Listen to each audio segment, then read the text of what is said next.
Fala, gente amiga, tudo bom? Eu sou Carlos Loas e esta é a Batata Espacial, o seu site de cultura nerd, de cultura em geral na internet. E hoje eu estou aqui mais uma vez, no Espaço Itaú de Cinema em Botafogo, no Rio de Janeiro, para conversar sobre cinema com vocês, tá?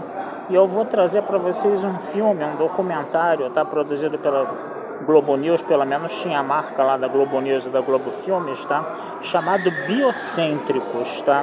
Um documentário, gente, que é importantíssimo de se ver, que tem que ser muito divulgado e que está em horários altamente ingratos aqui no cinema, tá? Para vocês terem uma ideia, estava na sessão de 1h30 da tarde nas duas últimas semanas, essa semana foi para sessão de 3h20, 15h20, né, da tarde, né?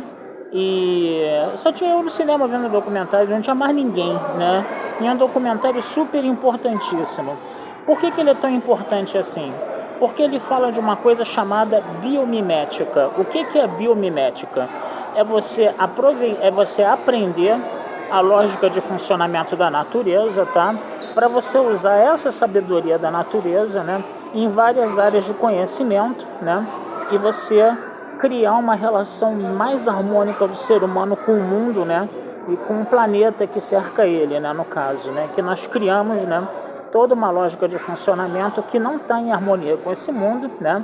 E os exemplos, né, estão sendo vistos aí à torto e à direito, né? Temos problemas com sustentabilidade, com destruição do meio ambiente e muitas outras coisas, né? Então o filme ele dá alguns exemplos de como se estudar biomimética. Por exemplo, a lógica de funcionamento, né, a forma como as suas veias e artérias se espalham pelo corpo, tá? E de como o seu pulmão funciona também, a lógica também de construção do seu pulmão é a mesma lógica, por exemplo, das veias, né, que você vê, por exemplo, nos vegetais, nas árvores, né, elas seguem uma relação matemática, né, que é a relação matemática mais eficiente para você transportar fluidos num meio tridimensional, né? Então, isso daí é um exemplo, né?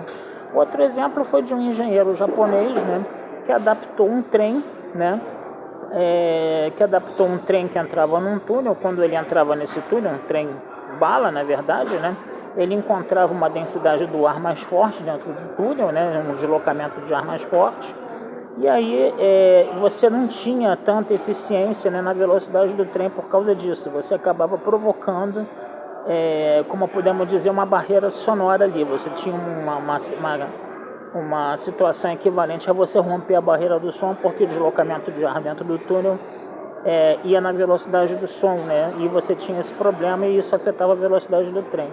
Então ele transformou a frente do trem exatamente seguindo, né, a forma, né, da cabeça de um pássaro que voa, né, para poder pescar. Ele voa e mete a cabeça dele dentro d'água, né?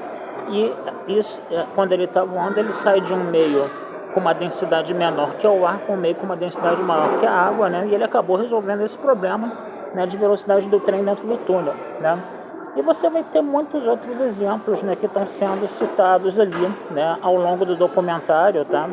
Vai se mostrar, por exemplo, um grupo de cientistas brasileiros que vivem em Lumiar, aqui no interior do Rio de Janeiro, tá?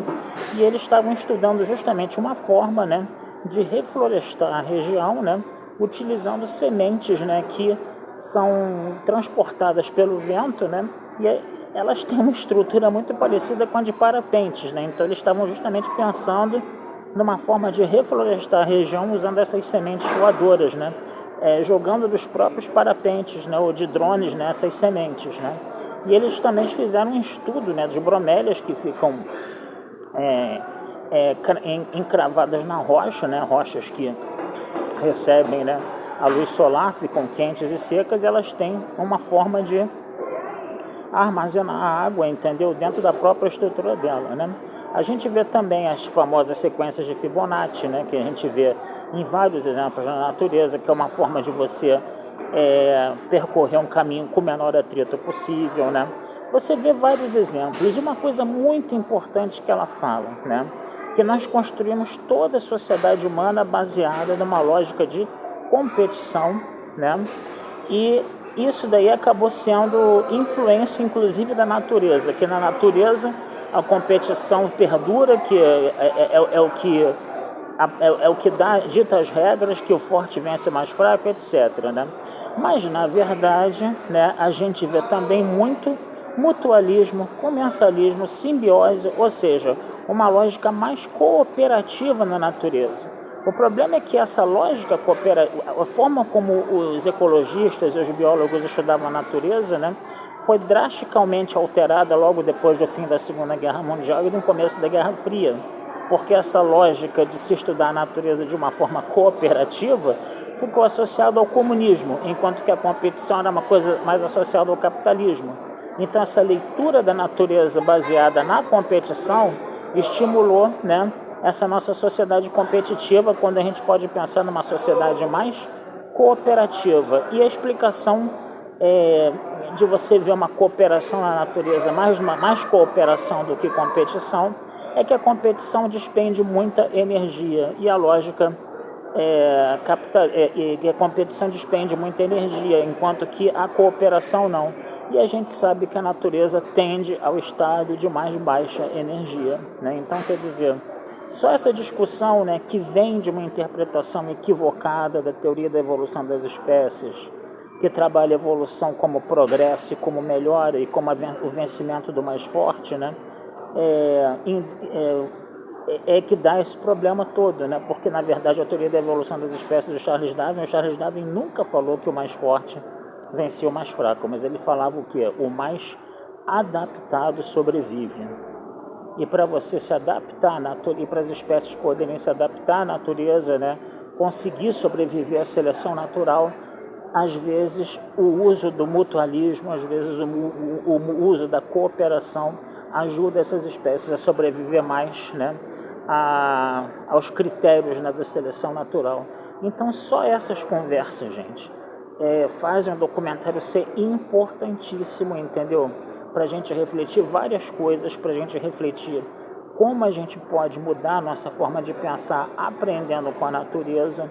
E dentro disso também a gente pode falar também do saber indígena, né? Porque o saber indígena é biomimético por excelência, porque ele vive em contato direto com a natureza, ele tem que aprender como a natureza funciona.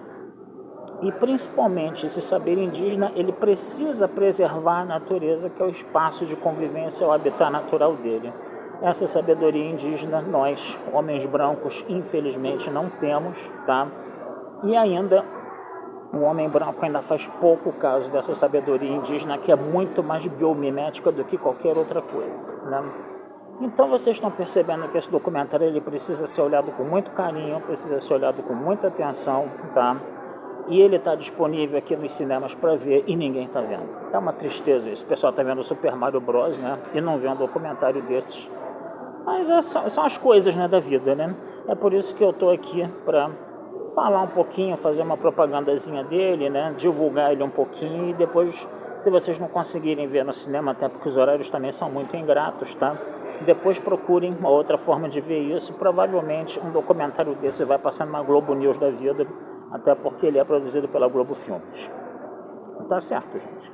Então vou ficando por aqui, tá? Desejando vida longa e próspera a todos, tá? Perdão, não deixem de acessar meu site batataespacialtodojunto.com.br e futuramente a gente vai conversar sobre mais filmes por aí, tá certo? Um abração, fui e até a próxima.